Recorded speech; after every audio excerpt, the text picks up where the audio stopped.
Hello everyone and welcome back to the next episode of the Road to Feed the Master series. It's been some time since the last episode, but it's because I haven't played this month so much. However, I am back to the YouTube channel.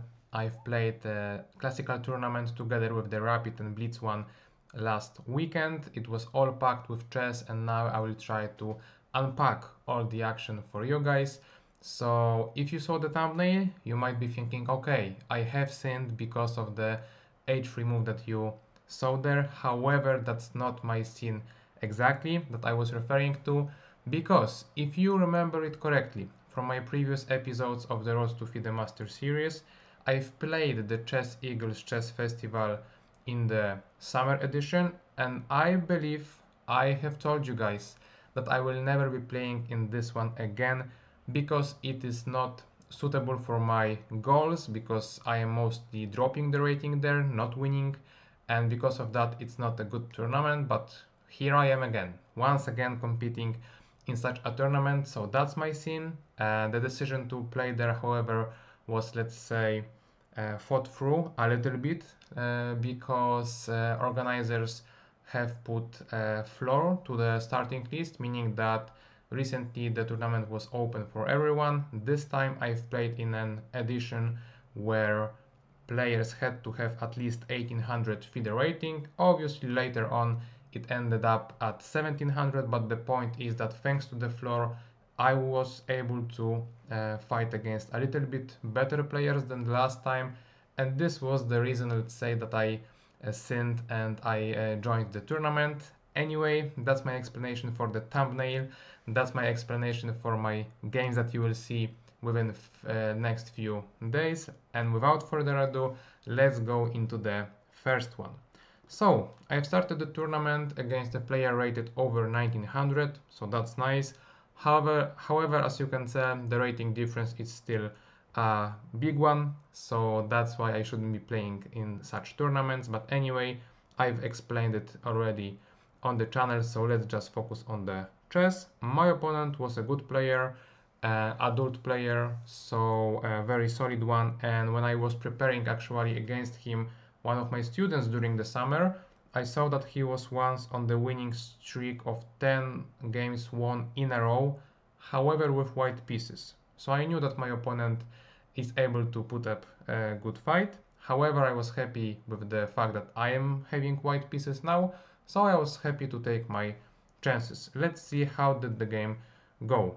I opted for e4 with the idea in mind that whenever something gets crazy or anything, I will be able to, let's say, go away from the main lines and find some edge there. However, my opponent replied with knight f6, so Alekhine defense, and actually I don't have any sidelines in this opening, and I couldn't prepare for this game for sure because it was the first game of the tournament shortly after the technical announcements and stuff like that. So the point is that I didn't prepare. So as of now, I am entering the opponent's territory in terms of openings.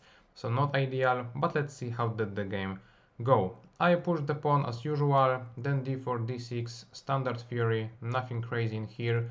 My opponent opted for e takes d6, which is obviously one of the lines. The other one will be c takes d6, and I didn't remember the notes in here, to be honest, because I've worked on this opening like a decade ago or something, so my let's say memory was a little bit blurry in this one. However, I remember that I had like h3 move prepared somewhere along the line in order to cover the g4 square so that my knight can jump there and so on. So because it was also a, let's say, quick classical tournament, meaning that we both had only an hour each to think about the game and then 30 seconds increment after each move, I decided not to spend a lot of time in the opening and I played a3 immediately. However, later on it happened that it was not a good idea. I should have started with knight c3, and actually later after the game when I checked my notes, it's actually in there, because a3 move, as I've said, is aimed towards the control over the g4 square, and in this one I don't have to really cover the g4 square yet because I haven't developed the knight to f3, so I have the tempo to introduce another piece to the game, and it's very useful because as of now opponent perhaps would go with the bishop e7 move, and now after h3 I have one piece developed, opponent also have one, but mine is more important. Why? I will show you by going back to the game, because after h3 immediately bishop f5, knight f3, knight c6. The point is that I might not be able to develop my knight on time to c3, because if I play it, then knight b4 comes with a double fork, and it's like double attack fork. What's going on? Move number 8, and I'm already kind of lost, because there is really not a good way to fight against it. And that's why I am missing this one little tempo for development, because imagining that I had this and that move on the board, I am just on time to develop my bishop, and after knight b4 I can play simply rook c1, and this was more or less the setup that I was hoping to get. However, I messed up the move order, and for that I was punished, because after knight c6 I decided to develop bishop to e2, and after knight b4 I had to develop my knight to a3. Obviously I might have tried to castle and just give away the rook, because actually black would be losing quite a few tempos on getting the rook, and the king is yet under developed and not castled yet. However, I don't want to go into such crazy position without a rook against such a lower rated opponent. There is not such risk is not necessary. So knight a3, bishop e7, castle, castle, bishop e3, a5, and at that point it's obviously a critical moment for me. I know already that I've misplayed the opening. However, my king has castled, all my light pieces are developed. Same thing applies for my opponent. So now that's the time to think about the future. And the more I thought about the future in this game, the less I was happy, because I really cannot think of any specific idea for me as white in this position in order to fight for anything really. This one little detail, meaning that my knight is on a3 instead of c3, changes the whole dynamic of the position, because this knight is very annoying. I cannot kick it out. If I cannot kick it out and the knight is annoying me on the a2 square, my rook is pinned to the defense of the pawn, so my knight is kind of stuck, my rook is stuck. For that reason I am not really ready to do anything in the center, so I'm kind of hopeless. And I've decided after some thought, I mean maybe even 10 minutes or something, to continue development as normal, if you may say that the position is normal for me still. So queen d2 and rook e1, but those moves are just useless. At first I thought that also knight d7 might be useless, but opponent has a clear idea in his mind, which is to try to maneuver the knight to f6 and then e4, and even though the knight went for quite a nice trip himself over all around the board, in the end, even though the tempos are lost, the knight will be on the good square, and I myself also lost a tempo or two in the opening, and also now, because after queen d2 now the queen will be under the attack from the knight, and for that reason I will have to go away, so my tempos are also gone. So I really am not happy with the fact that I've misplayed the opening, and then I couldn't figure out the way of how to deal with this in the middle game, and yeah, I was not happy at all. Anyway, I started to fight for any initiative that I could have gotten, meaning that I finally pushed pawn to d5, which actually I should have done a little bit earlier, maybe without rook on e1, maybe even without pushing the queen to d2. d5 already would be a nice choice. However, after knight e4, bishop f6, you may tell already by just looking at the board aesthetically that my position is much worse. However, this d5 queen d1 continuation came with the idea, thankfully, I finally thought about something concrete, that I will now play knight d4, covering the diagonal and also delivering the attack to the light squared bishop, because after bishop g6, one more thing on top of this move is that I have opened the diagonal from d1 to h5, and now I can play bishop h5. So as you can tell, I am making my moves just in order to exchange some of the opponent's pieces, because they are far more superior in terms of activity to mine. So that's what I've done. My opponent played knight c5, normal move. I exchanged on g6, and as you can tell, those knights are really good. This bishop will be always better than mine, so I cannot think of anything more than equality as of now, and I have to postpone the thoughts about winning for the later stage of the game. However, at the same time, I noted that thanks to the fact that the bishop is no longer here, and additionally I have some additional cover of the c2 square, finally my knight can move. If my knight can move, maybe my pawn will be able to do so. If the pawn is able to move, maybe my rook will be able to do that as well. So I thought that slowly but steadily I will be getting out of the many practical problems that I now have, and I started with knight a to b5, not only thinking about the position strategically but also tactically, because I don't know why, I don't know guys how to explain it to you, but I felt like my opponent might blunder something, little something just in this moment, and it actually happened. So if I asked you what move seems natural in here but at the same might be a blunder, I guess you would not find it, because it's hard to play a healthy move and blunder at the same time, right? However, if you think deeply about the position, you may tell that as black you have all the pieces on the perfect squares, so that's usually a sign for you to do something about it and try to go for even something more. And what's appealing in here is the d3 square that both knights are looking at, because from this square you would be attacking the rook on e1, pawn on b2, activating just another knight and so on. So that's what you think about usually, and the question is, with which knight do you jump to that square?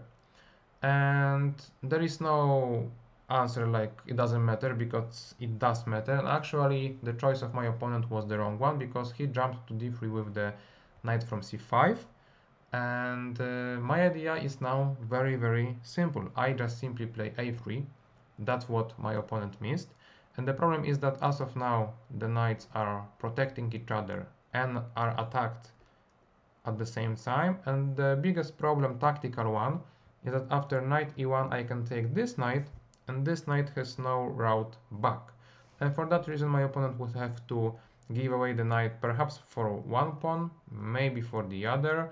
So materially speaking, you may say, okay, black is not that bad. However, if you count also the fact that I might try to take here, those pawns are weak and my knights will be cooperating quite nicely in the center, you may argue that white is already on the verge of winning the game. For that reason, knight e1 is not working too well, and there are no other better variations than knight takes b2 then. But now the problem is similar, because after queen b1 I am still putting the pressure to both knights. After now knight 4 to d3, running away from the attack and protecting the other knight, I have rook e2, finally catching both knights on the b2 square, once again hitting both of those at the same time, and for that reason I should be getting the advantage. I couldn't figure out from the distance what's really going on after immediate c5, with the hopes of giving up not the two knights for the rook but rather the c pawn.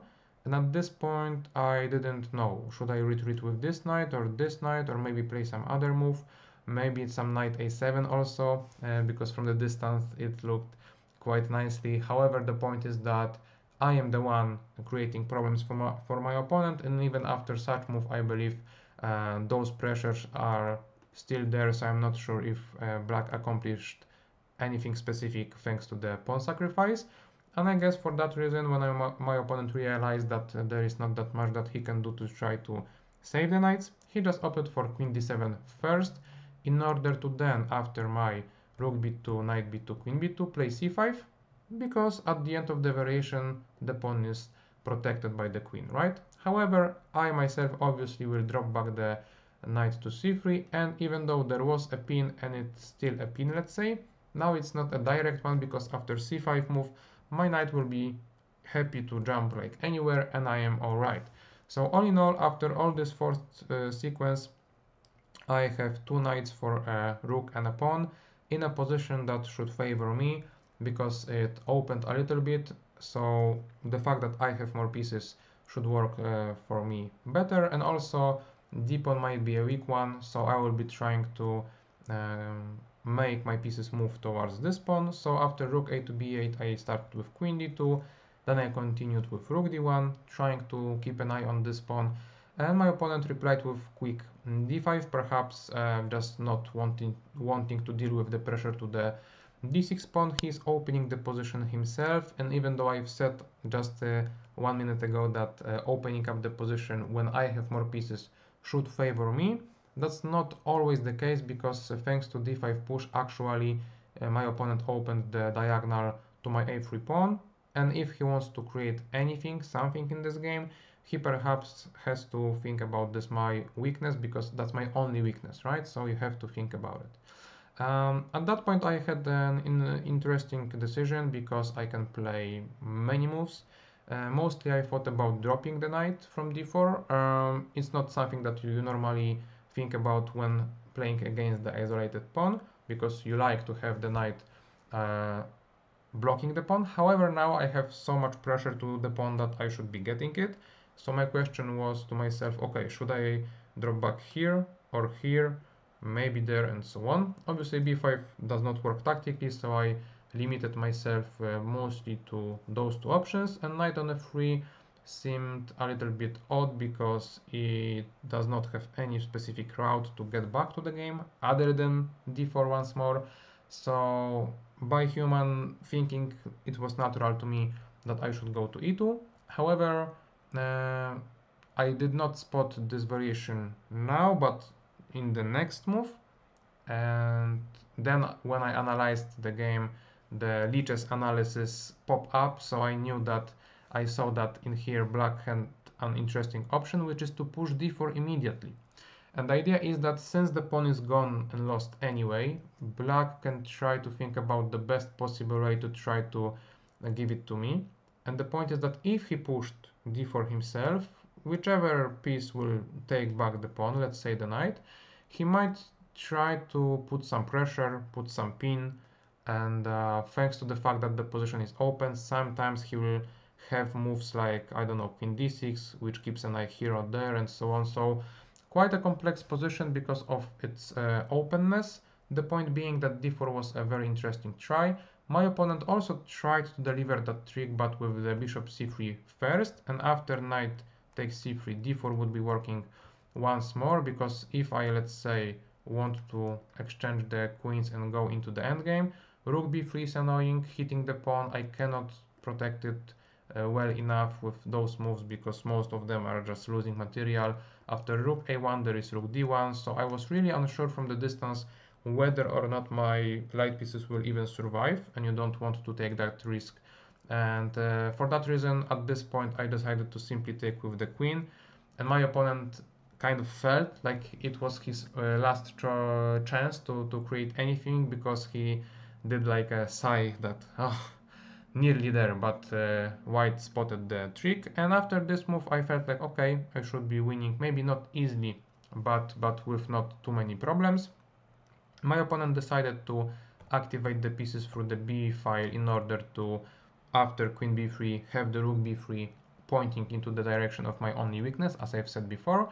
However, I decided to play rook d3, simply protecting the queen, and after the exchange, my opponent's idea was to put the rook on d1, threatening with d4, and in general, it was a good practical choice, because if you are lacking material as my opponent, you would like to have the activity, and he has one. Thankfully, I have now the move knight to e2, so knight is rerouting back to the d4 square once again, simply trying to block the pawn.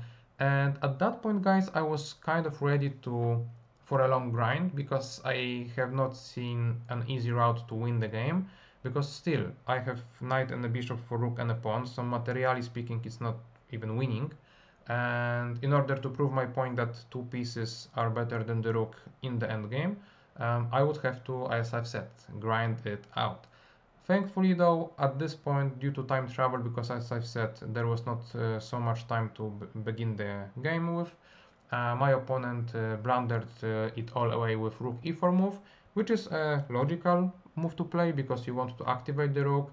d4 is in the air, rook a4 is in the air, but at the same time I have something myself in the air, meaning that thanks to the clearance, so I can deliver a check, and after this such square is cleared, I can now jump to c3 with my knight, delivering the fork, and that's how I am making this game much more easier for myself.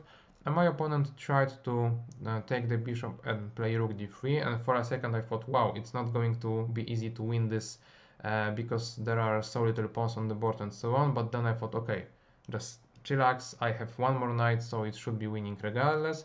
And I thought for a second what to do, how to play now, and I've decided to play a4. I didn't want to go for any exchanges because if I allow to my opponent to take here, I take here, he takes there, I would have to, you know, make few more moves to get the a pawn, then I would have to realize my advantage on the king side where opponent seems solid, so I've played a4 move, trying to solidify the a pawn for the future so that it might become a passer for me, making my win easier, and it was at this point when my opponent resigned the game. So what can I tell you guys?